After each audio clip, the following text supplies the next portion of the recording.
More than 10,000 sanctions have been imposed on Russia by the international community since the Kremlin launched its war of aggression in Ukraine.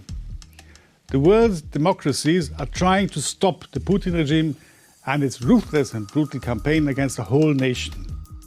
Speaking about the number of restrictions, Russia has already surpassed North Korea and Iran. Russia has justly earned itself the reputation of a highly toxic other and has been relegated to the role of a pariah. The primus inter pariahs, one might say. However, the economic indices still allow the Kremlin to reliably pay billion-dollar bills to finance the Russian war machine. Sanctions, paralleled isolationism, the breakdown of diplomatic relations and a long list of hostile states contribute to the creation of the new Iron Curtain around Russia. Nevertheless, the Kremlin loudly claims that it will be the other countries that will suffer the consequences and that Russia harbors sufficient resources to guarantee its citizens a strapping lifestyle. Apparently, according to our murderous friend on the Moskva, the world will lose a lot without Russia. But what, please do tell us, will the world actually lose? Now, how will we survive if Putin's Iron Curtain 2.0 shuts? Today, we will talk about 5 narratives of the Russian propaganda which it uses to convince the world that the sanctions are utterly ineffective. My name is Gregor Razumovsky, and today I'll tell you a little bit more about how Russia really acts. Too big to fail is a term often used in relation to Russia's role in global trade and security. In fact, the importance of the Russian Federation's economy for the world consists mainly as supply of raw, unrefined resources, energy and grain. The primary Russian gas pipeline Nord Stream 1 to the European Union has been closed indefinitely because it was blasted, and this presumably by underwater drones. David Fife, chief economist of the research firm Argus Media, told the BBC, Russia has created gas shortages as a way of weakening Europe's determination to maintain sanctions against it. This puts further leverage on the Europeans. Be that as it may, the Western world has a wide variety of alternatives where to resupply what it needs. Despite the spectacular cut in Russian gas supplies to the EU in 2022 and the Kremlin's continued pressure on global markets, the EU enters the upcoming heating season with the greatest gas reserves of the last 10 years. EU states are also looking to ship in liquefied natural gas in tankers from producers such as the US and Qatar. Russia has become an extremely toxic business partner that the global banking community and industries seek to avoid. And energy sources are now generally seen by decision makers as a tool of Russian influence. The search for a solution does not seem to be easy. Increases in energy prices are painfully felt by consumers in the EU.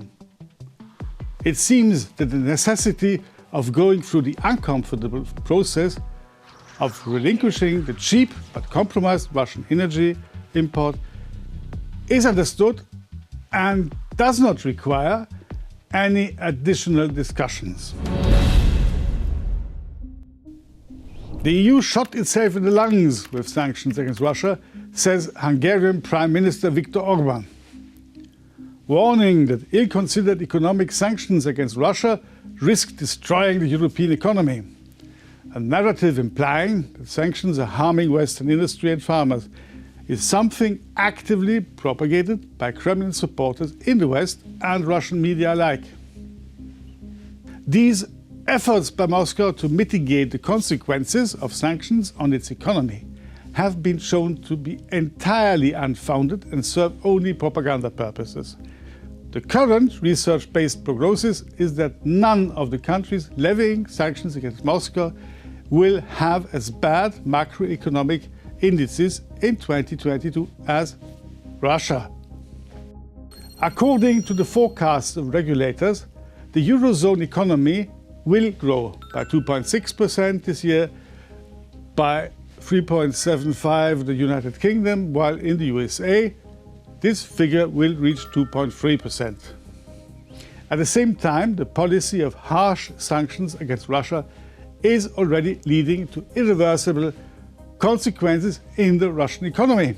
Instead, the key benefit for the EU remains adherence to the chosen strategic vector where sanctions imposed on Russia are considered as a reliable investment of the West in its own security.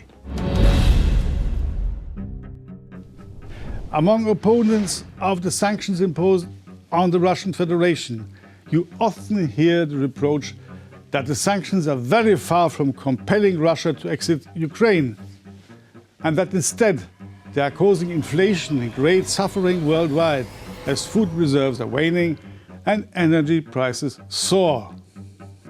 In fact, inflation was a result of numerous upheavals, the majority of which were caused by the COVID-19 pandemic and to which the Brexit added its own. The global inflation gained its momentum already in 2020.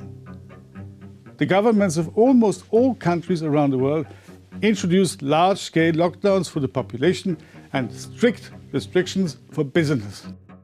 As a result, tens of thousands of enterprises ceased to operate, key ports were closed, commodity supply chains were disrupted, causing defaults and bankruptcies. The demand for goods and the production fell violently. Over the first months of the pandemic, the US economy fell by 32.9%, while in the EU it fell still by 11.8%. To support the demand for goods and avoid mass bankruptcies, the European Central Bank emitted trillions of euros. That this would affect inflation was foreseen and thus hardly surprising. It was expected that printed banknotes would stimulate demand during the crisis, and during this time enterprises would resume their operation and increase production. This in turn would help create jobs, raise salaries and stabilize prices. However, the reality turned out to be different. Manufacturers failed to increase consumption and production. Instead, the volume of money among consumers was rapidly growing. Inflation got out of control, as Jerome Powell, chair of the Federal Reserve Bank, admitted in December 2021. In April 2022, prices in the US were 8.3% higher than the year before. The indicator reached its maximum level since the crisis of 1981. Inflation in the EU did not lag far behind. In May, the indicators jumped by 8.1%, which became a new record. Let us be clear, the sanctions imposed on Russia because of the war in Ukraine also contribute to the inflationary processes of the Eurozone. However, their role is artfully exaggerated by the Kremlin. By this, Moscow is spreading the myth that the negative impact of sanctions fires back on the countries that impose them. The myth about the seemingly arbitrary selection of individuals to be sanctioned occasionally appears in the European media space. This also is refuted by the facts. Since Russia started the all-out invasion of Ukraine, the Council of the European Union has imposed several rounds of personal sanctions on Russians who organized, promoted or financed the war in Ukraine. The sanctions targeted different groups of people, beginning with Putin and his family and culminating in oligarchs and high-ranking Russian politicians. Thanks to the efforts of the partner countries, foreign real estate, bank accounts and other assets owned by Putin's close entourage were frozen or seized. Due to sanctions, Russian oligarchs were deprived of market access and banking and investments from the West. Having supported the Kremlin brings these individuals altogether multi-billion-dollar losses. According to the Bloomberg Billionaires Index rating, the 25 most affluent Russians have among them lost over 60 billion euros since the outbreak of the war. In total, more than 5,500 Russians are already being sanctioned by the EU. Of the Russian companies on the list, 12.2% are engaged in scientific research and development, 9% are involved in wholesale trade, 8% provide financial services, and 4.5% work in computer manufacturing, electronics and optics sector, and 3.9% manufacture vehicles and equipment. In addition to the companies directly mentioned in the sanctions list, their subsidiaries are also subject to restrictions. Putin's closest relatives, his ex-wife Lyudmila, now surnamed Ocheretna, as well as his alleged lover Alina Kabaeva, were also sanctioned. The myth implying that sanctions have no effect on Russia is the Kremlin's simplest and most popular narrative. According to the forecasts of world rating agencies, Russia's GDP will decrease by 10% by the end of 2022, while the unemployment rate will increase up to 9.3%. In fact, another 3.8 million Russians will lose their jobs in the near future. Moreover, real incomes of citizens will fall by 6.8%, all that due to sanctions. Sanctions also significantly hit the financial system of the Russian regime. For example, in 2022, the inflation rate in the Russian Federation will exceed 20%, which is a record-breaking level for the Russian economy since the financial crisis of 2008. Experts also expect a 20 to 30% decrease in the volume of foreign economic transactions with the Russian Federation. It is obvious that Russia faces serious problems related to obtaining the most important components for its slightly higher-level products and technologies. In the wake of these events, the Standard & Poor's global rating agency predicts a significant decline in business activity in Russia.